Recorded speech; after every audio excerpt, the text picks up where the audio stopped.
Series की starting में हम एक पर्सन को देखते हैं जो जंगल में किसी के आने का इंतजार कर रहा था और यही हमारी सीरीज का मेन लीड लिन फेंग है। थोड़ी ही देर में वहां पर वो पर्सन भी आ जाती है जिसका हमारा हीरो इंतजार कर रहा होता है और हमें यहाँ से पता चलता है कि ये हमारे हीरो की फियोंसे है, जो जैसे ही वहां पर पहुंचकर अपने फ्लाइंग बीस्ट से नीचे उतरती है तो लिन फेंग उसे देखकर एक्साइटेड होते हुए कहता है, जुआन युई तुम आ गई। जिस पर जुआन युई कहती है, लिन फेंग लगता है तुम काफी समय से मेरे आने का इंतजार कर रहे हो। लिन फेंग ठहरा सख्त लोंडा, वो कहता है नहीं, मैं तो जस्ट अभी अभी आया। साथ ही वो बताता है कि मैं 10 दिन पहले ही की रिफाइनिंग के सेकंड लेवल में एंटर हो चुका हूँ और मेरी हीलिंग एबिलिटी भी काफी स्ट्रॉन्ग हो गई है। इस बार मैं तुम्हारी बॉडी में मौजूद वुल्फ पॉइजन को पूरी तरह से खत्म कर दूंगा। ये जानकर जुआन युई काफी खुश होती है और फिर साथ ही मौजूद लेक में चली जाती है जहाँ पर लिन फेंग जाते हुए उसका इलाज करना शुरू कर देता है, जहाँ पर लिन भी उसके पास आते हुए उसका इलाज करना शुरू कर देता है। इस प्रोसेस में हम देखते हैं कि लिन अपनी हीलिंग एबिलिटीज और पावर्स का इस्तेमाल करते हुए जुआन युई की बॉडी से सारा का सारा वुल्फ पॉइजन खत्म कर देता है और साथ ही साथ उसने उसकी बैक पर बने हुए इंजरीज के निशान को भी खत्म कर दिया था। सारा प्रोसेस फिनिश होने के बाद हम देखते हैं कि लिन की हालत थोड़ी सी खराब हो जाती है क्योंकि इसमें उसकी काफी सारी स्पिरिचुअल एनर्जी यूज हुई थी। पर वहीं जुआन युई खुश होते हुए कहती है, मेरी बॉडी से सारा पॉइजन खत्म हो गया, अब मैं पहले से काफी बेहतर फील कर रही हूँ। जिस पर लिन उसे बताता है कि ना सिर्फ इतना बल्कि मैंने तुम्हारी बॉडी पर मौजूद उन वुल्फ क्लॉज के स्कार्स को भी मिटा दिया है। जिस पर जुआन युई और भी ज्यादा खुश हो जाती है। तभी हमारा लिन फेंग उससे कहता है, मैं यहाँ पर हूँ ना, अब तुम्हें और कोई भी हर्ट नहीं कर पाएगा। ये कहते हुए हम देखते हैं कि लिन फेंग जुआन युई के कंधे पर टच करने वाला था, पर तभी जुआन युई आगे बढ़ते हुए लेक से बाहर निकल जाती है और फिर लिन का शुक्रिया अदा करने लगी थी। जिस पर लिन भी बाहर आते हुए कहता है, तुम मेरी फियोंसे हो, तुम्हारी हेल्प करना तो मेरा फर्ज बनता है। पर जुआन युई उसकी इस बात का आंसर ना करते हुए कहती है, लिन फेंग क्या तुम हमारा मैरिज सर्टिफिकेट लेकर आए हो। इस पर लिन फेंग उसे वो मैरिज सर्टिफिकेट दे देता है और साथ ही एक्साइटेड होते हुए पूछता भी है, जुआन युई तुमने मुझसे अचानक से ये मैरिज सर्टिफिकेट क्यों मंगवाया, क्या अंकल हमारी शादी करवाने के लिए तैयार हैं। जिस पर जुआन युई हंसते हुए कहती है, शादी। ये कहते साथ ही वो उस मैरिज सर्टिफिकेट को जलाकर खाक कर देती है, जो देखकर लिन फेंग शॉक होते हुए कहता है, सिस्टर जुआन युई ये तुम क्या कर रही हो। जिस पर जुआन युई उसकी तरफ अपना रुख करते हुए कहती है, क्या तुम्हें समझ नहीं आ रहा, अब कोई मैरिज सर्टिफिकेट नहीं है, मतलब कि हमारी एंगेजमेंट इनवैलिड हो गई है। जिस पर लिन फेंग भी हैरानी के साथ कहता है, पर तुमने ऐसा क्यों किया, क्या तुमने ये नहीं कहा था कि तुम अपनी सारी जिंदगी मेरे साथ रहना चाहती हो। इस पर जुआन युई फिर एक टेढ़ी सी स्माइल देते हुए कहती है, सारी जिंदगी, वो भी तुम्हारे साथ। खुद को देखो जरा, तुम 16 साल के हो चुके हो और अभी भी सिर्फ की रिफाइनिंग के सेकंड लेवल पर हो, जबकि मैं पहले ही जेन वू के 8th लेवल पर पहुंच चुकी हूँ। हम दोनों कभी भी एक साथ नहीं हो सकते, तुम और मैं दोनों ही अलग दुनिया के लोग हैं। मेरा फ्यूचर हस्बैंड इस दुनिया का सबसे स्ट्रॉन्गेस्ट और पावरफुल मर्द होगा, और तुम आखिर हो ही कौन। लिन फेंग तो तुमने आज से पहले मुझसे सब कुछ झूठ बोला और अब क्योंकि तुम्हारा इविल पॉइजन क्योर हो गया है तो मैं तुम्हारे किसी काम का नहीं, क्या वाकई ही तुम इतनी सेल्फिश हो। जिस पर जुआन युई लिन फेंग की इंसल्ट करते हुए कहती है, ओ प्लीज अपनी आंखें खोलो, तुम्हारा लिन क्लैन अब यूनशेन सिटी में सबसे इंफीरियर क्लैन है और कुछ ही समय में तुम सभी को यूनशेन सिटी से भी निकाल दिया जाएगा। मैं भला तुम जैसे के साथ शादी क्यों करूंगी, तुम्हारे पास तो lowest level yellow grade 6 healing martial spirit है, जबकि मेरे पास heavenly 8th level ice phoenix martial spirit है। मेरा गोल आसमान की ऊंचाइयों को छूने का है और इस दुनिया की सबसे स्ट्रॉन्गेस्ट वुमेन बनने का है, तो मैं भला तुम्हारे साथ कैसे रह सकती हूँ, तुम्हारी क्वालिफिकेशंस मेरे तुम्हारे साथ रहने के लिए वर्थी नहीं है। ये कहते हुए वो अपनी स्टोरी रिंग से एक छोटी सी बोतल निकालकर लिन फेंग की तरफ फेंकते हुए कहती है, इस बोतल के अंदर एक की कंडेंसिंग पिल है जो मैं तुम्हें मेरे पॉइजन को पिछले कुछ सालों में रिमूव करने के लिए रिवॉर्ड के तौर पर दे रही हूँ, और अब से हम दोनों का एक दूसरे के साथ कोई लेना देना नहीं है, ना कोई एहसान और ना ही कोई जान पहचान। ये कहते हुए हम देखते हैं कि जुआन युई अपने फ्लाइंग बीस्ट के ऊपर बैठकर वहां से चली गई थी और लिन फेंग बेचारा देखता ही रह जाता है। पर अब तक उसे जुआन युई की बातों के ऊपर बहुत ज्यादा गुस्सा आ चुका होता है जिसे वो अपने अंदर दबाए हुआ था। तभी उसे अपने पीछे से किसी के आने की आवाज सुनाई देती है, जो लिन के पैरों में पड़ी हुई की कंडेंसिंग वाली पिल की बोतल को अपनी पावर्स का इस्तेमाल करते हुए अपने हाथों में लाकर अपनी स्टोरेज रिंग में स्टोर करते हुए कहती है, लिन फेंग वो लड़की तो तुम्हें बेवकूफ बना गई। ये आवाज सुनते साथ ही लिन फेंग तेजी के साथ पीछे घूमते हुए उसकी तरफ देखते हुए कहता है, टेंटाई किनलियान तुम यहाँ पर किस लिए आई हो। ये कहते हुए हम देखते हैं कि लिन काफी ज्यादा डर जाता है और वो पीछे की तरफ फटना भी शुरू हो गया था। जिस पर किनलियान कहती है, तुम्हें मैं याद हूँ, ऑफ कोर्स मैं यहाँ पर तुम्हारे और जुआन युई के मामले को खत्म करने के लिए आई हूँ। लिन हैरानी के साथ कहता है, कैसा मामला, और तुम इस सब के बारे में कैसे जानती हो? लिन को इतना सीरियस होता हुआ देखकर किन लियान कहती है, ऐसा लगता है कि तुम अभी तक नहीं जानते कि जुआन युई ने तुम्हारी एंगेजमेंट को खत्म क्यों किया। लिन सीरियसली और गुस्से में कहता है, ऐसा इसलिए क्योंकि वो सोचती है कि मैं उसके लिए सही नहीं।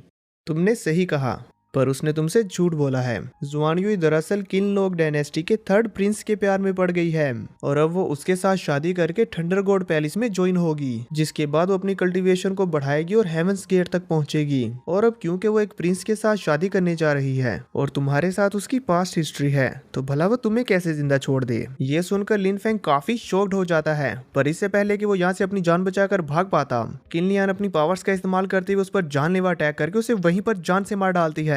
और फिर अच्छी तरह से चेक करने के बाद कि लिन मर चुका है, वो अपने फ्लाइंग बीस्ट पर बैठकर वहां से चली जाती है। वहीं हमें दिखाया जाता है कि लिन फेंग के मरने के बाद उसके फोरहेड पर एक रेड कलर की आई ओपन होती है। इसी के साथ व्यू चेंज होकर हम देखते हैं कि लिन फेंग की आंखें खुलती हैं किसी और ही जगह पर, जहाँ पर वो देखता है कि ये तो किसी तरह की साइंस लेबोरेटरी है जहाँ चारों तरफ एडवांस्ड टेक्नोलॉजी थी। पर इसी बीच उसकी नजर पड़ती है एक एंशियंट रेड आई पर, जिसे देखते हुए वो मन ही मन कहता है, ये आंख कितनी डरावनी है। वो वहाँ पर एक्सपेरिमेंट कर रहे बंदे को देखकर कहता है, आखिर ये बंदा मेरे जैसा सेम टू सेम कैसे दिख रहा है। तभी उस साइंटिस्ट की असिस्टेंट उसके पास आते हुए कहती है, सीनियर लिन फेंग, जिससे हमें ये तो कंफर्म हो जाता है कि हाँ, ये वाकई लिन फेंग ही है। वो असिस्टेंट उससे कहती है, सर, जब से हमने इस एंशिएंट गॉड की आई को एबस से लिया है, तब से लेकर इसकी एनर्जी अभी तक यूज्ड नहीं हुई है। क्या आपको वाकई लगता है कि आपका सिस्टम इस एंशिएंट गॉड की आइस की पावर्स को संभाल पाएगा और इस एंशिएंट गॉड आई की पावर्स का इस्तेमाल करते हुए एक इंटेलिजेंट रोबोट बन पाएगा? इस पर वो साइंटिस्ट लिन फेंग कहता है, हाँ बिल्कुल, क्या तुम नहीं जानती कि मैं टॉप एनर्जी रोबोट डेवलपर हूँ? ये वो बहुत ही कॉन्फिडेंटली बोल रहा था और ये बोलने के बाद वो अपनी रोबोटिक आर्म का इस्तेमाल करते हुए उस एंशिएंट गॉड की आई को एक फीमेल रोबोट के पास ले आता है और उसकी एनर्जी को उसके अंदर ट्रांसफर करने लगा था। पर पता नहीं कैसे उस एंशिएंट गॉड की आई की पावर्स अनस्टेबल होने लगती है, जिसकी वजह से वहां पर भूकंप आने लगता है और फिर एक बड़े से ब्लास्ट के साथ वो सभी लोग मारे जाते हैं। अब जैसे ही लिन फेंग की आंखें दोबारा से खुलती हैं तो वो अपने आप को इस बड़ी सी रेड आई के सामने पाता है, जिसे देखते हुए अभी वो हैरान हो ही रहा होता है कि तभी उस आई के अंदर से एक इंटेलिजेंट रोबोट निकलती है, जो लिन के पास आते हुए उससे कहती है, ऑनर, मैं एक सुपर इंटेलिजेंट रोबोट हूँ, क्या आपने मुझे पहचाना? लिन फेंग उसे पहचान लेता है क्योंकि उसने अभी अभी अपने एक सपने में से देखा है, लेकिन वो नहीं जानता कि एक्चुअल में ये कौन है।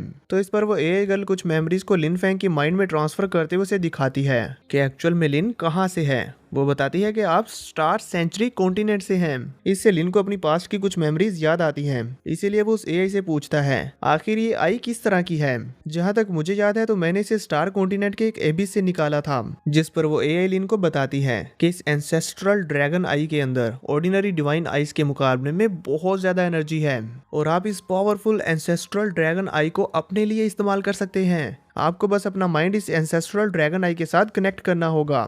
ये जानकर लिन चौंकते हुए कहता है, क्या सच में मैं इस एंसेस्ट्रल ड्रैगन की पावर्स को अपने लिए इस्तेमाल कर सकता हूँ? एआई उसे बताती है, ना सिर्फ इतना, बल्कि आप इस एंसेस्ट्रल ड्रैगन आई को डायरेक्टली कंट्रोल कर सकते हैं और अपनी थर्ड आई भी बना सकते हैं। ये जानकर लिन खुश होते हुए उस आई के साथ अपना कनेक्शन बनाने के लिए उसके अंदर चला गया था, जहाँ उस एंसेस्ट्रल डिवाइन आई के अंदर जाने पर लिन को तो यकीन नहीं हो रहा था कि ये सच में हो रहा है।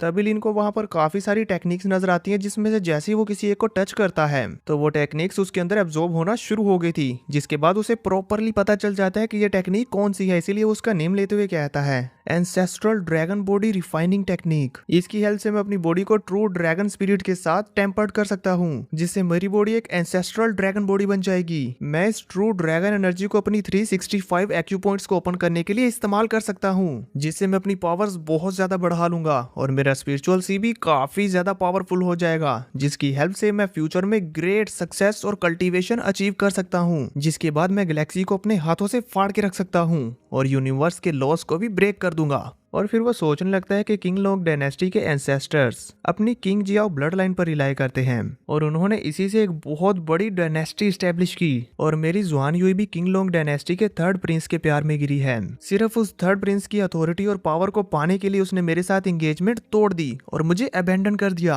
अगर मैं true ancestral dragon body refining technique को अच्छे से प्रैक्टिस करके ग्रेट परफेक्शन हासिल कर लेता हूँ तो फिर तो मैं इस थर्ड प्रिंस से भी ज्यादा पावरफुल हो जाऊंगा और कोई भी मुझे दोबारा धोखा देने की हिम्मत नहीं करेगा।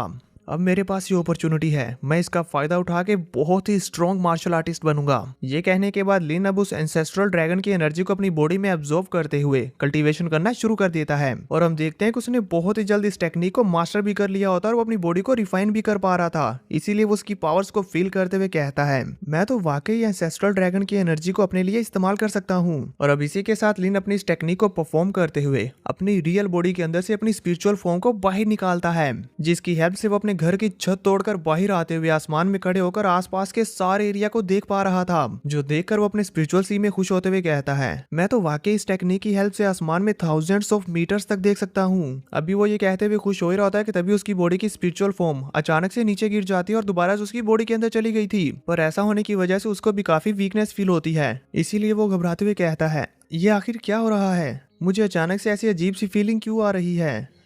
जिस पर उसकी वो एआई गर्ल उसे बताती है, मास्टर ऐसा इसलिए क्योंकि ये एंसेस्ट्रल ड्रैगन की आई बहुत ही ज्यादा पावरफुल है और आपकी सोल पावर अभी इतनी ज्यादा नहीं है कि आप इसे लंबे समय तक कंट्रोल कर पाएं। अब आपको अपनी स्ट्रेंथ को इंक्रीज करने पर फोकस करना चाहिए और फिर आप फ्यूचर में एंसेस्ट्रल ड्रैगन आई की पावर को फुली कंट्रोल कर पाएंगे। उसकी इस बात पर लिन भी एग्री करता है और कहता है, तो फिर ठीक है, मैं इस ancestral dragon body refining technique को प्रैक्टिस करना स्टार्ट करता हूँ। अब सीन कट होता हमें दिखाया जाता है कि लिन की आंखें अपने घर में खुलती है जहाँ पर वो अपने बिस्तर के ऊपर लेटा हुआ था और जैसे उसकी आंखें खुलती हैं तो वो देखता है कि उसने तो अपने घर की छत को तोड़ दिया है। पर यह देखकर वो काफी हैरान भी होता है क्योंकि छत को टूटा हुआ देखकर एक बात तो कंफर्म हो गई थी कि वो कोई सपना नहीं देख रहा था। तभी उसे अचानक से फिर से जुआन युई के बारे में याद आता है तो वो कहता है, जुआन युई, तुमने आज मेरे साथ जो भी किया है एक दिन मैं तुमसे इसका बदला जरूर लूंगा और आज से मैं सिर्फ अपने लिए जीऊंगा। और फिर वो वहीं पर बैठकर अपनी ancestral dragon body refining technique की कल्टीवेशन स्टार्ट कर देता है। अब उसे ऐसे ही कल्टीवेशन करते करते रात हो गई थी, तभी अचानक से उसे वहां पर किसी के आने का एहसास होता है और जैसे वो देखता है तो उसे मालूम होता है कि ये कोई और नहीं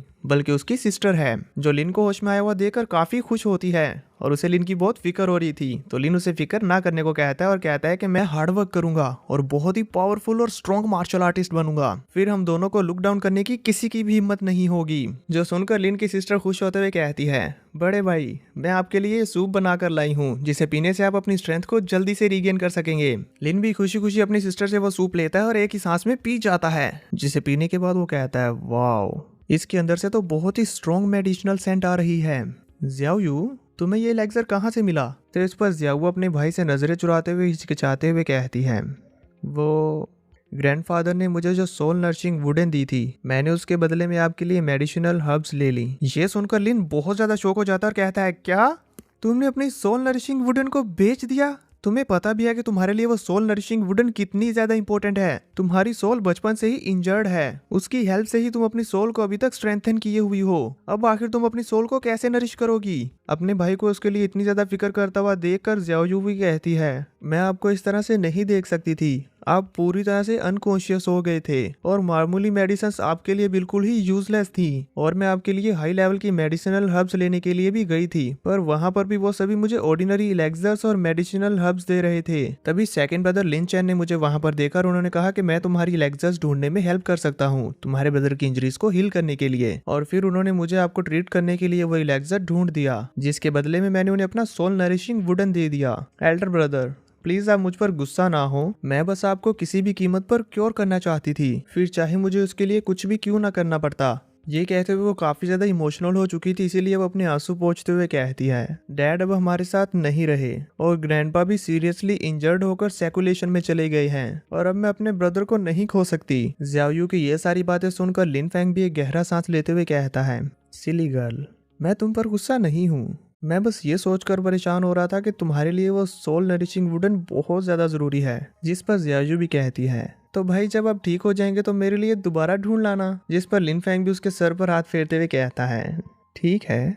अभी वो खुश हो ही रहे थे कि तभी अचानक से कोई उनके घर के दरवाजे को जोर से किक करता हुआ दरवाजा तोड़कर अंदर घुस आता है और कहता है, लिन ज़ियाओवू, बाहर आओ। और फिर जैसे ही वो तीनों घर के अंदर घुसकर देखते हैं कि यहाँ पर तो लिन फेंग भी उठ चुका है, तो वो उन दोनों भाई बहन को देखकर खुश होते हुए कहता है, लिन फेंग, तुम्हारी सिस्टर ने मुझसे शादी करने के बदले में 360 साल पुराना स्पिरिचुअल हब लिया है और अब मैं इसे अपने साथ जिया मेंशन ले जाने के लिए आया हूँ। अब से हम दोनों एक फैमिली हैं। उसकी ये बात सुनकर लिन फेंग अपनी सिस्टर की तरफ देखता है कि आखिर क्या बोल रहे हैं ये लोग? जिस पर जियावू बताती है, मैंने तो ब्रदर लिन चैन के साथ वो spiritual hub soul nourishing wooden के बदले में एक्सचेंज किया है। मैंने ऐसा कोई प्रॉमिस नहीं किया। और फिर वो खड़े होते हुए लिन चैन की तरफ आगे बढ़ते हुए कहती है, ब्रदर लिन चैन, ये आप क्या बोल रहे हैं? जिस पर लिन चैन स्माइल करते हुए कहता है, सिस्टर जियावू, जब मैं आपसे मिला था तो आपने मुझे कहा था कि आप ब्रदर लिन फेंग को बचाना चाहती हैं, और क्योंकि उस वक्त आप बहुत ज्यादा जल्दी में थी तो मैं आपको बताना भूल गया कि वो स्पिरिचुअल हब मेरा नहीं है, वो तो ब्रदर किन हाओ का था। और उन्होंने वो स्पिरिचुअल हब देने से पहले ही ये क्लियर किया था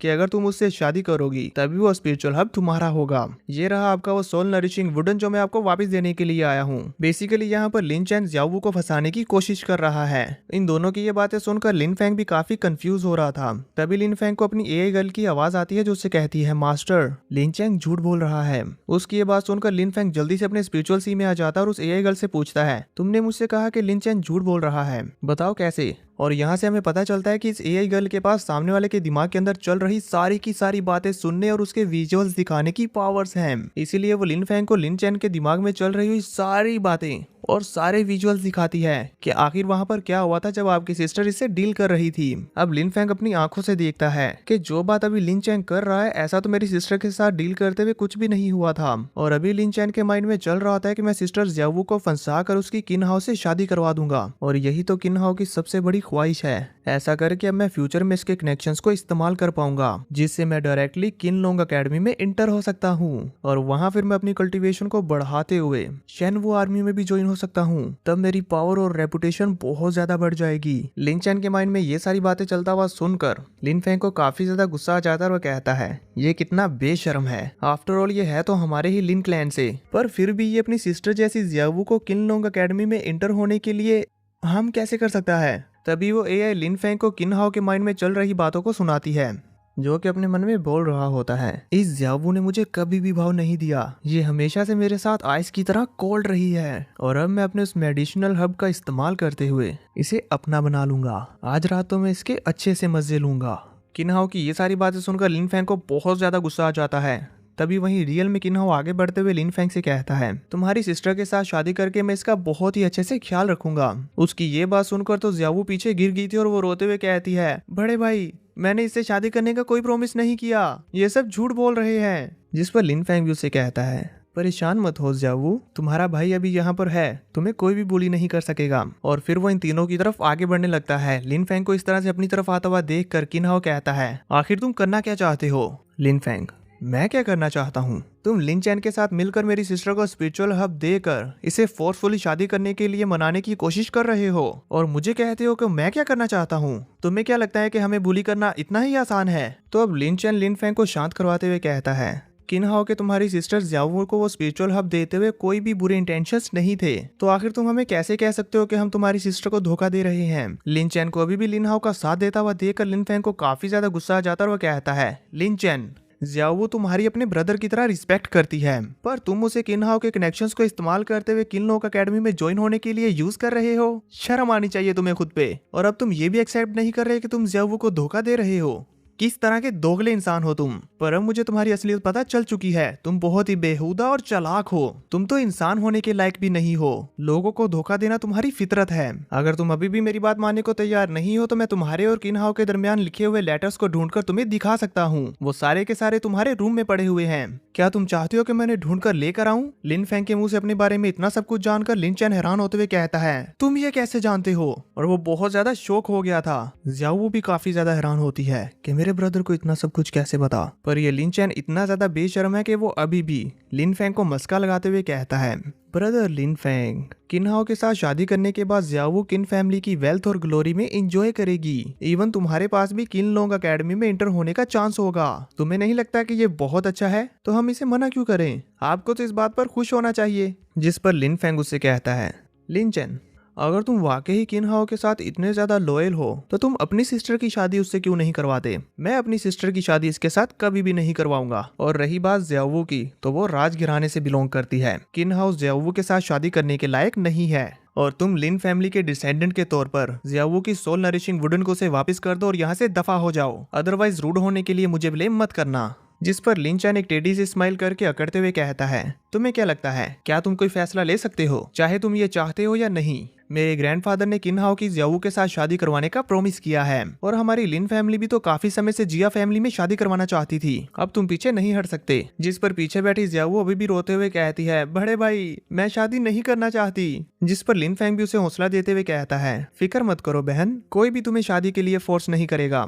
लिन फैंग की यह बात सुनकर किन्हाओ बहुत ही ज्यादा गुस्सा हो गया था, इसलिए वो अपने साथी जियाओवी से कहता है, इसे सबक सिखाओ। जियाओवी भी लिन को सबक सिखाने के लिए अपनी martial soul ancient green flame rhinoceros को बाहर निकालता है, जिसे देखते हुए लिन चैन कहता है, जिया जियाओ 6th लेवल की रिफाइनिंग का मार्शल आर्टिस्ट है और इसकी ये ancient green flame rhinoceros 9th grade Huang level की है, जबकि ये लिन फैंग तो सिर्फ की रिफाइनिंग के 2nd लेवल पर है। ये इसका सामना नहीं कर पाएगा। जिया जियाओ इसे आसानी से एक ही मूव में हरा देगा। लिन चैन ये सोचकर खुश हो रहा था, जबकि वहीं हम देखते हैं कि लिन फैंग उस रिहाइनोसोरस को देखकर काफी सीरियस लुक दे रहा था और अब जिया जियाओ तेजी के साथ लिन फैंग के ऊपर हमला करना शुरू कर देता है। पर लिन फैंग को तो यह सब कुछ बहुत स्लो मोशन में नजर आ रहा था, इसीलिए वो आसानी से जियाओवी के हमले से बच जाता है। अब इससे पहले कि लिन फैंग समझ पाता यहाँ क्या हो रहा है, तभी उसकी एआई उसे बताती है, मास्टर आपने अभी अभी एंसेस्ट्रल ड्रैगन की आइज को एक्टिवेट किया है और क्योंकि आपने एंसेस्ट्रल ड्रैगन आई की पावर्स को एब्जॉर्ब किया था, तो इस वजह से अब आपकी आइज भी ट्रांसफॉर्म हो गई है। ड्रैगन आइज की हेल्प से अब आप इल्यूजन्स के थ्रू भी देख सकते हैं और साथ ही साथ अपने ओपोनेंट के अटैक्स को बहुत ही स्लो स्पीड में देखते हुए उसके अटैक से बच भी सकते हैं और उस पर हमला भी कर सकते हैं। वहीं जिया किन्हाओ सोच रहा था, ये लिन फैंग स्टूपिड है क्या, ये उसके हमलों से बच क्यों नहीं रहा या भाग कर कहीं छुप क्यों नहीं जाता। जिस पर लिन चैन उससे कहता है, वो जरूर बहुत डर गया होगा। वहीं हम देखते हैं कि जियाओ भी अपने भाई के लिए परेशान हो रही होती है और अब लिन फैंग भी अपनी ट्रू ड्रैगन पावर्स को एक्टिवेट करता है, जिसकी वजह से उसकी बॉडी पूरी सॉलिड बन गई थी। जिया जियाओ अपनी पावर्स को रिलीज करते हुए उसकी बॉडी के ऊपर काफी सारे पंचेस करता है, पर लिन फैंग को इससे जरा सा भी फर्क नहीं पड़ता। वो ज्यों का त्यों वहीं पर खड़ा रहता है और फिर उसने अपना ऑरा रिलीज करते हुए जियाओवी को दूर फेंक दिया था। साथ ही वो अपने ट्रू ड्रैगन की सोल फॉर्म का इस्तेमाल करते हुए जियाओवी को बहुत ही बुरी तरह से हिट करता है, जिसकी वजह से वो बेचारा तो घर से बाहर जा गिरा था और वहीं पर बेहोश हो जाता है। और अब इसके बाद लिन किन्हाओ की तरफ आगे बढ़ने लगता है। वहीं किन्हाओ लिन चैंग से बोल रहा था, ये तो की रिफाइनिंग के 2nd लेवल पर था, पर अब इसके ऑरा और पावर को देखते हुए ये साफ नजर आ रहा है कि ये ट्रू मार्शल रियाम तक पहुंच चुका है। लिन चैन कहता है, मैं भी इसके बारे में नहीं जानता था, हो सकता है कि इसके फादर ने इसके लिए कुछ ट्रेजर्स छोड़े हों। लिन फैंग का फादर लिन चैंग शेन किंग लोंग डायनेस्टी का सबसे पहला और फेमस जीनियस है और उसके पास काफी सारे ट्रेजर्स भी थे। लिन चैन की ये बात सुनकर किन्हाओ भी कहता है, ट्रेजर्स हाँ। वहीं अब लिन फैंग भी किन्हाओ के काफी नजदीक आ चुका था, इसीलिए वो उससे कहता है, तुम्हारा ये एंशिएंट ग्रीन फ्लेम रिहाइनोसोरस तो कुछ भी नहीं था। जिस पर किन्हाओ मुस्कुराते हुए कहता है, लिन फैंग तुम्हें क्या लगता है कि तुम्हारे पास कुछ ट्रेजर्स हैं तो तुम हमें हरा सकते हो। ये कहते साथ ही उसने अपने फादर की दी हुई एक सील का इस्तेमाल करते हुए उसके अंदर से बहुत ही पावरफुल रिहाइनोसोरस मार्शल सोल बाहर निकाली थी, जो बड़ी तेजी के साथ लिन फैंग के ऊपर अटैक करने के लिए आगे बढ़ रही थी, जिसे देखते हुए लिन चैन कहता है, इस बार तो ये लिन फैंग इससे नहीं बच पाएगा। लिन फैंग भी उसे देखते हुए कहता है, हेवनली ट्रेजर सील, तो क्या हुआ, मेरे एंसेस्ट्रल ड्रैगन की स्पिरिट के सामने ये कुछ भी नहीं है। ये कहते हुए लिन फैंग भी अपनी पावर को अपने हाथ में कंडेंस करते हुए एक जोरदार पंच उस रिहाइनोसोरस के ऊपर दे के मारता है, जिसकी वजह से उस एंशिएंट रिहाइनोसोरस की मार्शल स्पिरिट वहीं पर डिस्ट्रॉय हो जाती है। ये देखकर किन्हाओ काफी शॉक हो गया था, पर वो फिर भी नहीं रुकता। अब वो अपनी पावर्स का इस्तेमाल करते हुए फिर से ग्रीन फ्लेम रिहाइनोसोरस को बाहर निकालते हुए लिन फैंग के ऊपर हमला करना शुरू कर देता है। पर हमारा लिन भी कहाँ हार मानने वाला था, वो अपनी पावर्स को और भी ज्यादा बढ़ाते हुए उस ग्रीन फ्लेम रिहाइनोसोरस को फिर से डिस्ट्रॉय कर देता है। ये देखकर तो किन्हाओ को अपनी आंखों के ऊपर यकीन ही नहीं हो रहा था। अभी वो शौक हो ही रहा होता है कि तभी लिन फैंग की ट्रू मार्शल ड्रैगन स्पिरिट तेजी के साथ किन्हाओ के साथ हिट हो गई थी और वो दीवार को तोड़ते हुए बाहर जाकर गिरता है। अब इसकी वजह से किन्हाओ को गुस्सा तो बहुत ज्यादा आ रहा था, पर वो भी वहीं पर बेहोश हो जाता है। लिन के इस अटैक का इंपैक्ट इतना ज्यादा था कि इसकी वजह से लिन चैन भी घायल हो चुका होता है। वो खुद को संभालते हुए वहां से दूसरे रूम में आकर कहता है, लिन फैंग के पास इतनी ज्यादा पावर कहां से आ गई, इसके एक पंच की एक्सप्लोजन पावर इतनी ज्यादा है, इसकी पावर तो मार्शल आर्ट रियलम के 3rd लेवल के बराबर है। आखिर ये लिन फैंग इतना ज्यादा पावरफुल कैसे हो गया। वहीं अब हमें घर के बाहर का सीन दिखाया जाता है, जहाँ पर जियाओ भी होश में आ चुका था और जब वो देखता है कि उसके यंग मास्टर किन्हाओ जमीन पर बेहोश पड़े हैं तो वो उन्हें संभालते हुए गुस्से में लिन फेंग से कहता है, अगर तुमने मेरे यंग मास्टर को हर्ट किया तो मैं तुम्हें छोड़ूंगा नहीं, मैं ये बात जाकर अपने जिया मेंशन को बताऊंगा। लिन फेंग उसे कहता है कि मैंने तुम्हें यहाँ से जाने का एक मौका दिया था और अब तुम मुझे जिया के नाम की धमकी दे रहे हो। तुम क्या, अगर यहाँ पर तुम्हारी जगह पे कोई सन ऑफ गॉड भी होता और वो मेरी सिस्टर को बुली करने की हिम्मत करता तो मैं लिन फेंग चाहे फिर उसके साथ निपटने के लिए मुझे अपनी जान की बाजी क्यों ना लगाने पड़ती, मैं उसे नहीं छोड़ता। ज़्याओ भी उसकी ये बातें सुनकर कहता है, तो फिर ठीक है, मेरे आने का इंतजार करना। ये कहते हुए अपने यंग मास्टर को अपने कंधों पर उठाकर वहां से चला गया था। वहीं अब हम देखते हैं कि लिन चैन भी लिन फेंग से बहुत ज्यादा डर रहा होता है और जैसे ही लिन फेंग उसकी तरफ देखता है तो मानो लिन चैन की तो पैंट गीली हो जाती है। वो डरते हुए कहता है, अब तुम्हें मुझसे क्या चाहिए? लिन फेंग, ज़ियाओ का सोल नरिशिंग वुडन उसे वापस करो और उससे माफी मांगो। इस पर वो कहता है, तुम कुछ ज्यादा ही नहीं बोल रहे, मैं लिन क्लैन हेड का ग्रैंडसन हूँ। इस पर लिन फेंग उसकी तरफ आगे बढ़ते हुए कहता है, तुमने आउटसाइडर्स के साथ मिलकर मेरी सिस्टर की बलि चढ़ाने की कोशिश की, मैं तुम्हें अपने क्लैन का मेंबर समझकर छोड़ रहा हूँ और अभी भी तुम मुझ पर अपने ग्रैंडपा का दोष जमा रहे हो। अगर तुम्हें लगता है कि ऐसा करके तुम बच जाओगे तो मैं इसके बारे में तुम्हारे ग्रैंडपा और बाकी सभी को बताऊंगा। लिन फेंग को आगे बढ़ता हुआ देखकर हम देखते हैं कि लिन चैन काफी ज्यादा डर चुका था। पहले तो वो पीछे की तरफ हट रहा होता है पर फिर वो वहीं पर गिर जाता है और अभी भी वो जमीन पर रेंगते हुए पीछे की तरफ ही हो रहा था। और लिन फेंग की ये बातें सुनकर वो भी डरते हुए कहता है, ठीक है मैं माफी मांगता हूँ। और फिर वो रेंगते हुए ज़ियाओ के सामने आकर उससे माफी मांगने लगता है, ये सारी मेरी गलती है, प्लीज सिस्टर ज़ियाओ मुझे माफ कर दें। साथ ही वो जमीन पर अपना माथा भी पटक रहा था, जो देखकर ज़ियाओ अपना मुंह मोड़ते हुए कहती है, यहाँ से चले जाओ, मैं तुम्हें दोबारा कभी नहीं देखना चाहती। जो सुनकर वो जल्दी से वहाँ से भाग जाता है और फिर लिन फेंग के घर से बाहर जाकर कहता है, लिन फेंग तुम्हारी हिम्मत भी कैसे हुई मुझे इस तरह से ह्यूमिलिएट करने की, मैं तुमसे इसका बदला लेकर रहूंगा और तुम्हें 100 गुना ज्यादा पे करना होगा। उसकी ये बातें अभी भी लिन फेंग सुन पा रहा था, इसलिए वो सोचने लगता है और कहता है, लिन चैन का ग्रैंडफादर लिन जियोयान लिंग वू के 9th लेवल पर एक बहुत ही स्ट्रॉन्ग मार्शल आर्टिस्ट है। अभी के लिए मैं उसका सामना नहीं कर सकता, मुझे बस अपनी एंसेस्ट्रल ड्रैगन बॉडी की कल्टीवेशन पर ध्यान देना चाहिए। इसके अलावा अभी मुझे जिया फैमिली से भी तो निपटना है, मुझे जल्द ही जल्द अपनी स्ट्रेंथ को तेजी से बढ़ाने का कोई ना कोई रास्ता ढूंढना होगा। लिन फेंग अपने माइंड में ये सब सोच रहा था कि तभी उसकी ये गर्ल की आवाज उसे दोबारा से आती है, मास्टर आपको परेशान होने की जरूरत नहीं है। जिस पर लिन फेंग भी फटाफट अपने स्पिरिचुअल सी में जाते हुए उससे पूछता है, क्या तुम्हारे पास कोई आइडियाज हैं? जिस पर वो ये गर्ल कहती है, मास्टर मैंने कई सालों तक एंसेस्ट्रल ड्रैगन की काफी सारी एनर्जी को एब्जॉर्ब किया है, जिससे मैं कल्टीवेटेबल सुपर इंटेलिजेंट रोबोट में ट्रांसफॉर्म हो सकी हूँ और मेरा अभी का कल्टीवेशन लेवल ह्यूमंस के हिसाब से 9th level of spiritual martial artist है। जो सुनकर लिन फेंग भी काफी चौंक जाता है और कहता है, क्या हमारे ह्यूमन वर्ल्ड में मार्शल आर्ट के लेवल्स बॉडी टेम्परिंग रियल्म, की training realm, true martial art realm, martial spirit realm और टियानवू रियल्म में डिवाइडेड हैं। इवन इसके भी ऊपर 5 रियल्म्स और हैं और हमारे युनशेन सिटी में जो टॉप एक्सपर्ट्स हैं उनकी कल्टीवेशन भी सिर्फ टियानवू रियल्म तक है और तुम्हारी पावर्स भी टियानवू रियल्म के मार्शल आर्टिस्ट के बराबर हैं। जिस पर वो कहती है, यस मास्टर, इसके अलावा मेरे पास सुपर ब्रेन है जो 0.01 सेकंड में एनिमीज की वीकनेसेस को कैलकुलेट कर सकता है। ना सिर्फ इतना बल्कि मेरे पास एंसेस्ट्रल ड्रैगन आई की कई सारी टेक्निक्स हैं और साथ ही मेरे पास मार्शल आर्ट से रिलेटेड बहुत सारी नॉलेज है, जैसे कि martial arts magical power, elixir knowledge, formation knowledge, weapon refining knowledge. ये कहते हुए उस एआई गर्ल ने लिन फेंग के सामने कई सारी टेक्निक्स को शो किया था, जिसे देखते हुए लिन फेंग भी हैरानी के साथ कहता है, वाओ ये कितनी पावरफुल टेक्निक्स हैं, ये सभी की सभी गॉड लेवल की टेक्निक्स हैं। अगर कोई इन टेक्निक्स को ग्रेट परफेक्शन तक प्रैक्टिस कर लेता है तो फिर तो वो बहुत ही आसानी से सभी मार्शल आर्टिस्ट में से टॉप पर पहुंच जाएगा और उसकी इतनी ज्यादा पावर्स के होते हुए वो अपने लव्ड वन को भी प्रोटेक्ट कर सकता है।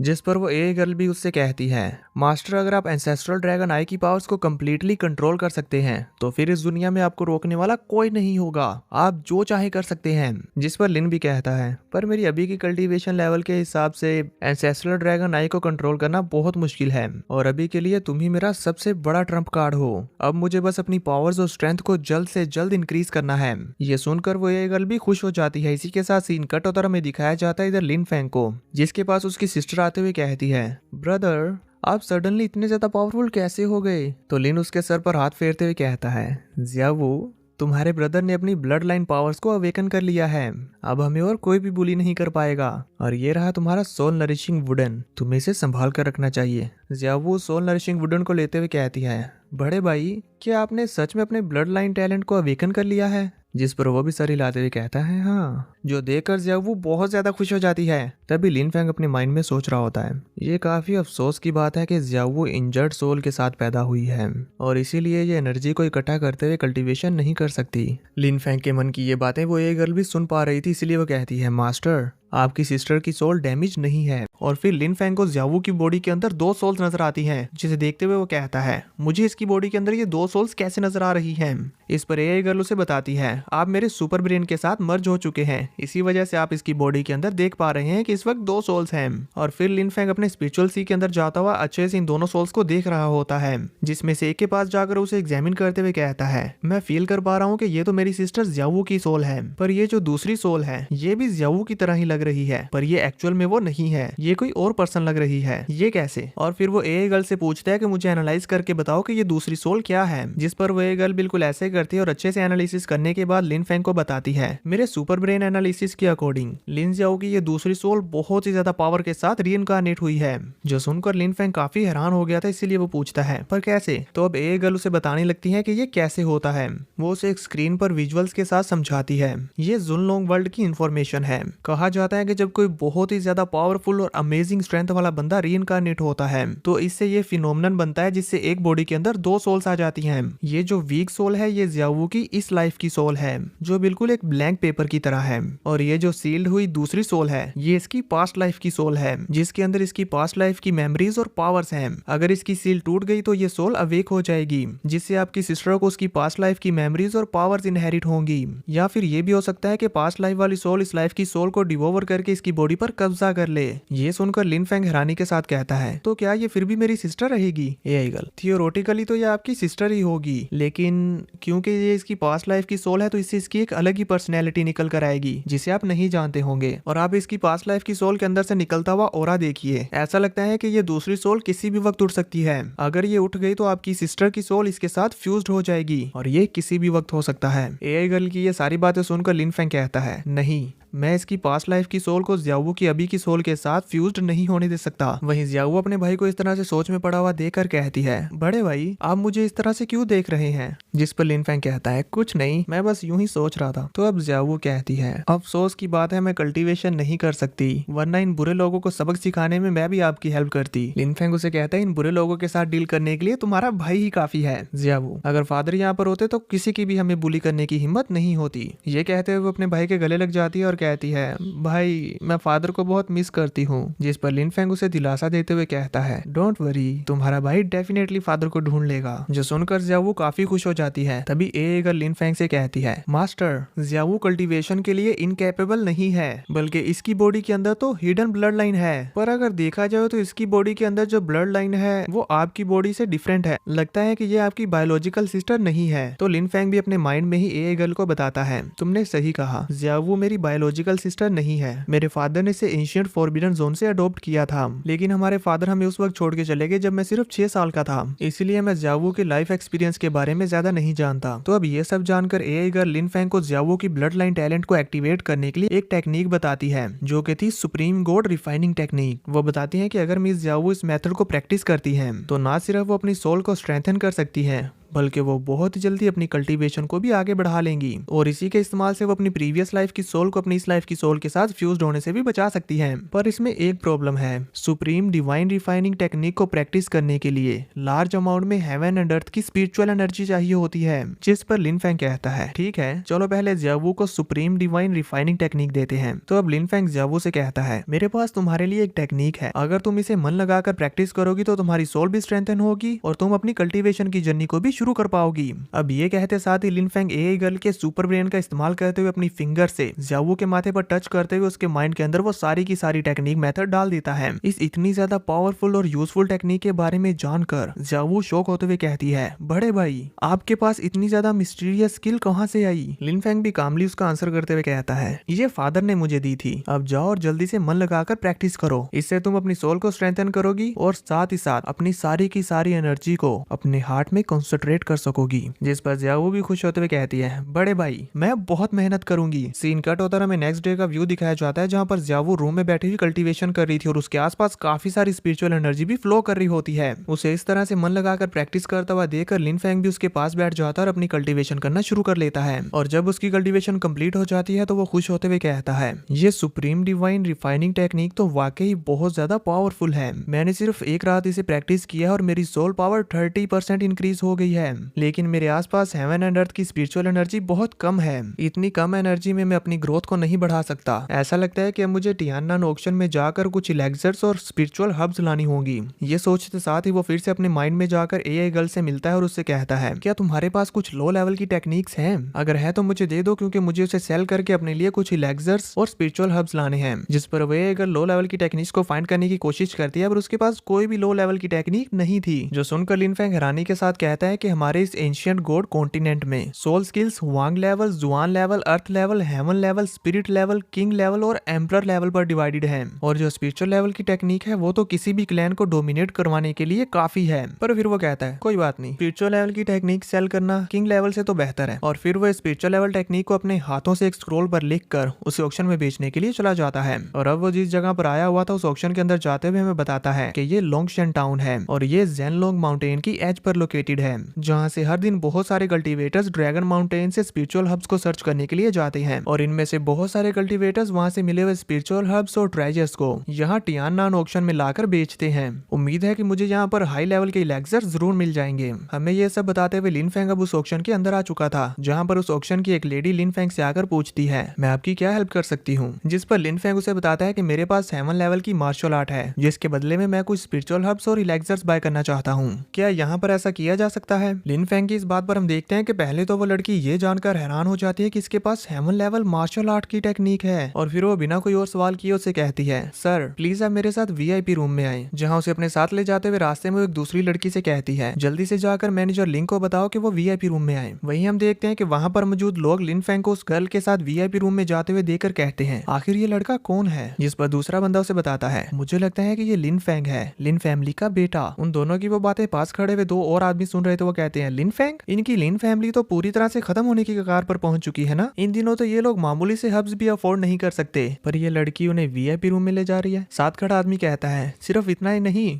बल्कि उसने मैनेजर को भी इससे मिलने के लिए बुलाया है। वो लड़की इतनी भी बेवकूफ नहीं है। इनकी ये बातें वहाँ खड़ी हुई स्टाफ की एक मेंबर भी सुन रही थी, इसलिए वो कहती है, मैंने सुना है कि लिन फेंग यहाँ पर हेवन लेवल की मार्शल आर्ट सेल करने के लिए आया है। ये सुनकर तो वो सभी लोग काफी शौक हो गए थे और कहते हैं, heaven level martial art, ordinary clans तो इसके बारे में बोलते भी नहीं है। अगर हमारे लोंगशन टाउन में कोई ऐसी टेक्निक आ गई तो यहाँ पर मौजूद सभी क्लैंस उस टेक्निक को हासिल करने के लिए एक दूसरे के साथ लड़ पड़ेंगे और पागल हो जाएंगे। जिस पर उनमें मौजूद एक बंदा कहता है, इतनी हाई लेवल की मार्शल आर्ट टेक्निक और ये लिन फेंग उसे बेचना चाहता है, कितना बेवकूफ है। तभी एक और बंदा कहता है, ऐसा करके तो अब ये लिन फैमिली वैसे ही खत्म हो जाएगी। सीन कट होता है और दूसरी तरफ हमें लिन फेंग को दिखाया जाता है जो वीआईपी रूम में बैठा हुआ उनकी टी एंजॉय कर रहा था, जिसको पीते हुए वो कहता है, टियाननान ऑक्शन तो वाकई यहाँ पर सबसे ज्यादा बिजनेस करने के लिए वर्ती है। इवन इनकी टी के अंदर भी स्पिरिचुअल एनर्जी है। तभी वहाँ पर स्टाफ की वही लड़की आ जाती है जो लिन फेंग को वीआईपी रूम में लेकर आई है और वो लिन फेंग से कहती है, तभी वहाँ पर स्टाफ की वो लड़की जो लिन फेंग को वीआईपी रूम में लेकर आई है वो उसे देखते हुए अपने मन में कहती है, ये लिन फेंग तो लिन फैमिली के पहले हेड का ग्रैंडसन है और आज ये यहाँ पर हेवन लेवल की मार्शल आर्ट टेक्निक के बदले में मेडिसिनल मटेरियल्स लेने के लिए आया है। मुझे लगता है शायद ये अपनी कल्टीवेशन लेवल को इम्प्रूव करने के लिए ऐसा कर रहा है। पर आखिर इसने वो हेवन लेवल की मार्शल आर्ट टेक्निक कहाँ से ली? अगर इसने वो टेक्निक लिन फैमिली से चुराई हुई और हमने इससे बाई कर ली तो हमारे टियाननान ऑक्शन में तो तहलका मच जाएगा और हमें बहुत सारी मुसीबतें फेस करनी पड़ सकती हैं। ये सब सोचते हुए उससे रहा नहीं जाता और वो फाइनली लिन फेंग से पूछ ही लेती है, मिस्टर लिन, मुझे आपसे कुछ पूछना है। क्या ये heaven level martial art technique जो आप रिप्लेस करना चाहते हैं, क्या ये लिन फैमिली को बिलोंग करती है या आपकी है? तो लिन फेंग उसे बताता है, ये मार्शल आर्ट टेक्निक मेरे फादर ने तब हासिल की थी जब वो फॉरबिडन जोन में कल्टीवेशन कर रहे थे, तो इस हिसाब से तो ये मुझे बिलोंग करती है। जो सुनकर वो लड़की भी शॉक हो गई थी। तभी वहाँ पर इस ऑक्शन के मैनेजर भी आ चुके थे जिन्होंने लिन फेंग की ये बात सुन ली थी, इसलिए वो भी हंसते हुए कहते हैं, अगर ये मार्शल आर्ट टेक्निक मिस्टर लिन को बिलोंग करती है तो हमारा टियाननान ऑक्शन डेफिनेटली आपको सेटिस्फैक्टरी प्राइस देगा। अब वो स्टाफ कर लिन फेंग से मैनेजर को इंट्रोड्यूस करवाती है, जहाँ से हमें उनका नेम पता चलता है कि इन ओल्ड मैन का नेम है लिंग लाओ, जो जानकर लिन फेंग भी उन्हें रिस्पेक्टफुली ग्रीट करता है। जिस पर मैनेजर लिंग लाओ भी कहते हैं, आपको इतना पोलाइट होने की जरूरत नहीं। और फिर वो कहते हैं कि क्या मुझे अपनी मार्शल आर्ट टेक्निक देंगे ताकि मैं चेक कर लूं कि क्या वो वाकई ही ओरिजिनल है या नहीं, जिस पर लिन फेंग भी ये कहते हुए उन्हें वो टेक्निक दे देता है कि ऑफ कोर्स कोई बात नहीं, आप चेक करें। हम देखते हैं कि मैनेजर लाओ जैसे ही उस टेक्निक को चेक करते हैं तो वो उसे चेक करते हुए एकदम से शॉक हो गए थे, क्योंकि ये टेक्निक तो सच में रियल होती है। उन्हें इतना ज्यादा हैरान और शॉक होता हुआ देखकर वो स्टाफ गर्ल भी अपने मन में कहती है, क्या ये लिन फेंग मामूली से स्किल को heaven level martial art skill बताकर बेचने के लिए आया है? वही मैनेजर लाओ कहते हैं, सो वंडरफुल। स्टाफ गर्ल को भी समझ नहीं आता कि आखिर ये ऐसा क्यों बोल रहे हैं। तभी मैनेजर लिन फेंग से कहते हैं, मिस्टर लिन, आपकी ये मार्शल आर्ट टेक्निक तो हेवन लेवल से भी ज्यादा है। इस पर वो स्टाफ गर्ल भी हैरानी के साथ कहती है, क्या ये स्पिरिचुअल मार्शल आर्ट्स हो सकती है? मैनेजर लाओ, बिल्कुल, ये genuine spiritual martial art technique है। मैनेजर लाओ के मुंह से ये बात सुनकर उस स्टाफ गर्ल को तो यकीन ही नहीं आ रहा था और वो हैरानी की नजरों से लिन फेंग की तरफ देखने लगती है। वहीं मास्टर लाओ लिन फेंग से कहते हैं, ये tidal ice art technique master Lin आपकी तो नहीं है, मुझे लगता है कि ये आपके फादर ने आपको दी होगी। जिस पर लिन फेंग भी रिस्पेक्टफुली उनसे कहता है, मास्टर लाओ आप तो वाकई टियाननान ऑक्शन के जनरल मैनेजर होने के लिए वर्ती हैं। आपने एक ही नजर में इस टेक्निक को पहचान लिया और साथ ही साथ ये भी पता लगा लिया कि मुझे ये टेक्निक कैसे मिली होगी। ये टेक्निक वाकई मुझे मेरे फादर ने दी थी। लिन फेंग से अपनी तारीफ सुनकर मैनेजर लाओ काफी खुश होते हैं और वो कहते हैं, आफ्टर ऑल मैं टियानवू रियाल्म का एक कल्टीवेशन मास्टर भी हूँ, तो नेचुरली मुझे इस सब के बारे में थोड़ी बहुत नॉलेज है। लेकिन ये tidal ice secret martial art, अभी भी इसके अंदर से इसका बहुत जरूरी पार्ट मिसिंग है, लेकिन मैं ये नहीं जानता कि क्या वो पार्ट आपके पास है या नहीं। जिस पर लिन फेंग उनसे कहता है, जी बिल्कुल, बाकी का पार्ट मेरे पास ही है। अगर आप मेरे साथ इस टेक्निक को बाय करने के लिए डील करना चाहते हैं तो मैं आपको वो पार्ट दे दूंगा। लिन फेंग की यह बात सुनकर मास्टर लिंग लाओ हंसते हुए कहते हैं, मैंने एक्सपेक्ट नहीं किया था कि आप इतनी यंग एज में इतने ज्यादा कॉशियस होगे। अगर ऐसी बात है तो मैं और ज्यादा टाइम वेस्ट ना करते हुए आपसे इस extremely rare spiritual level martial art की डील करता हूँ। आपकी ये martial art technique millions of spiritual stones में बिक सकती है, पर अगर हम इस मार्शल आर्ट को हमारे टियाननान ऑक्शन में बिडिंग के लिए रखते हैं तो ये 2 मिलियन और इवन 3 मिलियन स्पिरिट स्टोन्स में भी बिक सकती है, जिसमें से हमारा ऑक्शन सिर्फ 20% कमीशन रखेगा और बाकी सारे पैसे आपको मिलेंगे। मिस्टर लिन, क्या आप इसकी बिडिंग करवाना चाहेंगे? जिस पर लिन फेंग कहता है, नहीं, मुझे अर्जेंटली स्पिरिचुअल स्टोन्स की जरूरत है क्योंकि मुझे इलेक्सर्स बाय करने हैं, इसीलिए मैं ऑक्शन में इसके सेल होने के इंतजार नहीं कर सकता। जिस पर मैनेजर लिंग कहते हैं, अगर आप इसकी बिडिंग का इंतजार नहीं कर सकते तो पर्सनली मैं आपसे इस टेक्निक को बाय कर सकता हूँ, जिसकी एक्सचेंज में मैं आपको 1.5 मिलियन स्पिरिचुअल स्टोन्स दूंगा। क्या आप इससे सेटिस्फाइड हैं? जिस पर लिन फेंग कहता है, ठीक है, लेकिन मेरी एक और कंडीशन है। मास्टर लाओ से पूछते हैं, कैसी कंडीशन? जिस पर लिन फेंग उन्हें बताता है कि मुझे 10 तरह के स्पिरिचुअल हब्स चाहिए जो 300 साल पुराने हों और मैं इन सभी मेडिसिनल मटेरियल्स को मार्केट प्राइस पर बाय करूंगा। साथ ही लिन फेंग उन्हें उन सभी हब्स का नेम भी बताता है, जो सुनकर मैनेजर लाओ अपने मन में सोचने लगते हैं, इनमें से कुछ मटेरियल्स तो हमारे पास आज ही आए हैं, पर 2 मटेरियल्स मिसिंग है। इसके अलावा हमारे पास आज 800 साल पुराना सोल कंडेंसिंग मशरूम भी आया है जो मुझे प्रिंसेस बिलनुआन को देना है। ऐसा लगता है कि लिन फेंग को उस मशरूम की ज्यादा जरूरत नहीं है। मैनेजर लाओ यहाँ पर अपने मन में ये सब सोच रहे होते हैं, जबकि वहीं एआई गर्ल मैनेजर लाओ के माइंड में जो कुछ भी चल रहा था वो सारा का सारा लिन फेंग को सुना रही होती है, जो सुनकर लिन फेंग हैरान होते हुए कहता है, 800 साल पुराना सोल कंडेंसिंग मशरूम, इसके अंदर तो दर्जनों 300 साल पुराने स्पिरिचुअल हब से भी ज्यादा अर्थ एंड हेवन की एनर्जी है। अगर मैं इस 800 साल पुराने सोल कंडेंसिंग मशरूम को हासिल कर लेता हूँ तो इससे मेरी सोल पावर बहुत ज्यादा बढ़ जाएगी और फिर मैं एंसेस्ट्रल ड्रैगन आई की पावर्स को और भी ज्यादा कंट्रोल कर पाऊंगा। मुझे इस मशरूम को हासिल करना ही होगा। लिन फेंग ये सब कुछ काफी सीरियस होते हुए सोच रहा होता है, जबकि वही मैनेजर लाओ अपनी सोच को खत्म करते हुए कहते हैं, मिस्टर लिन, आपके बताए हुए सभी स्पिरिचुअल हब्स में से हमारे पास 8 तरह के मेडिसिनल मटेरियल्स मौजूद हैं, पर हमारे पास 7 स्टार बिलीव फ्लावर और सोल कंडेंसिंग जी नहीं है। लेकिन अगर आप चाहें तो हम आपको ये मटेरियल्स थोड़े दिनों तक प्रोवाइड कर सकते हैं। जिस पर लिन फेंग कहता है, मिस्टर लिंग, आपके पास 800 साल पुराना सोल कंडेंसिंग मशरूम है, तो आप क्यों बोल रहे हैं कि आपके पास नहीं है? क्या आपको ये लगता है कि मेरी टाइडल आइस ट्रांसफॉर्मेशन टेक्निक बहुत ही लो लेवल की है, इसीलिए आपका दिल नहीं कर रहा कि आप मुझे वो सोल कंडेंसिंग मशरूम दें? अगर ऐसी बात है तो मैं यहाँ से जा रहा हूँ। ये कहते हुए लिन फेंग वहाँ से जाने लगता है। मैनेजर लाओ उसे पीछे से आवाज देते हुए रोकने की कोशिश करते हैं और फिर अपने मन में सोचते हैं, आखिर इसे कैसे पता चला कि हमारे ऑक्शन में ये 800 साल पुराना सोल कंडेंसिंग मशरूम है। साथ ही वो स्टाफ की उस लड़की की तरफ देखते हुए कहते हैं, कहीं ऐसा तो नहीं कि ये ज़ाओया और बाकी सभी स्टाफ वालों ने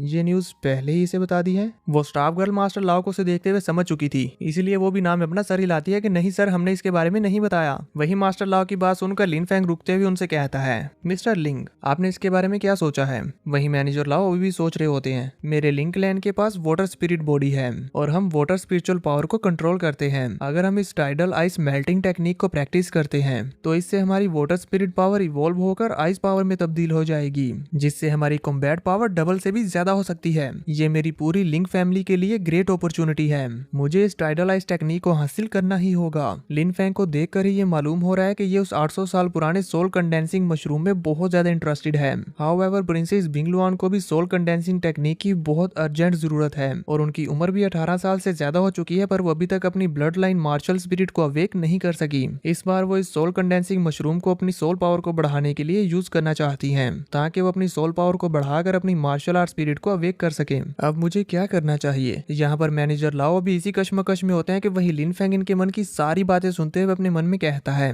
प्रिंसेस बिंगलुआन अभी तक अपनी blood line martial art spirit को अवेक नहीं कर सकी। तभी ये गर्ल उससे कहती है, मास्टर, मेरे डेटाबेस में एक ऐसी टेक्निक है जो लोगों को उनकी ब्लड लाइन मार्शल स्पिरिट को अवेक करने में हेल्प करती है। ये सुनकर लिन फेंग खुश होते हुए कहता है, बहुत खूब। अब ये बात जानकर लिन फेंग जल्दी से मैनेजर लाओ से कहता है, मिस्टर लिंग, मैं जानता हूँ कि आप इस 800 साल पुराने सोल कंडेंसिंग मशरूम को एक नोबल लेडी को देना चाहते हैं ताकि वो अपनी ब्लड लाइन मार्शल सोल को अवेक कर सके, पर मैं आपको बता दूं कि जो मेथड वो यूज कर रही हैं उसका इस्तेमाल करते हुए अपनी मार्शल स्पिरिट को कभी भी अवेक नहीं कर सकेंगी। लिन फेंग की ये बात सुनकर मैनेजर लाओ बहुत ही ज्यादा शॉक्ड हो चुके थे और वो हैरानी के साथ पलटते हुए कहते हैं, आखिर तुम इसके बारे में कैसे जानते हो? तो लिन फेंग कहता है, ये मैटर नहीं करता है कि मैं इसके बारे में कैसे जानता हूँ। अभी जरूरी बात यह है कि मेरे फादर ने मुझे एक सीक्रेट टेक्निक दी थी जो लोगों की मार्शल आर्ट स्पिरिट को अवेक करने में हेल्प करती है। अगर आप प्रिंसेस बिंगलुआन को मुझे वो 800 साल पुराने सोल कंडेंसिंग मशरूम को देने के लिए मना लेते हैं तो मैं अपनी ये सीक्रेट टेक्निक उनके साथ एक्सचेंज करने को तैयार हूँ और इसी के साथ साथ मैं अपनी ये टाइडल आइस टेक्निक भी आपको सेल करूंगा।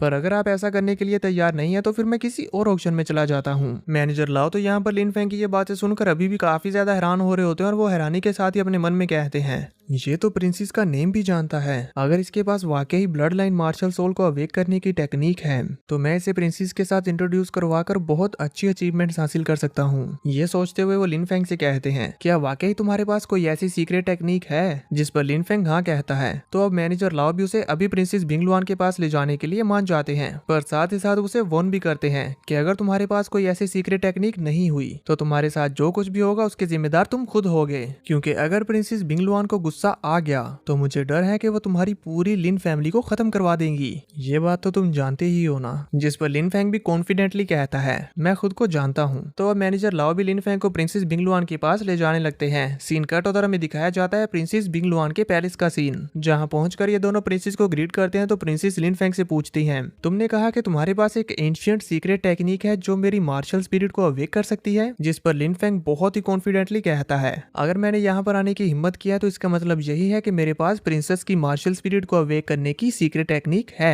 जिस पर प्रिंसेस भी कहती हैं, तुम तो वाकई बहुत कॉन्फिडेंट हो। अगर ऐसी बात है तो मुझे सब कुछ बताओ जो भी तुम जानते हो, पर अगर तुमने मुझे बेवकूफ बनाने की जुर्रत की तो मैं तुम्हें ड्रैगन माउंटेन्स पर अर्थली ड्रैगन का खाना बनने के लिए फेंकवा दूंगी। तो अब लिन फेंग बताना शुरू करता है, प्रिंसेस आपकी मदर किंग लोंग डायनेस्टी की 9th प्रिंसेस है और वो किंग लोंग ब्लड लाइन को पोजेस करती है, जबकि आपके फादर की ब्लड लाइन बिंगलुआन से है। ये दोनों ही ब्लड लाइंस एंशिएंट टाइम्स की फेमस ब्लड लाइंस हैं।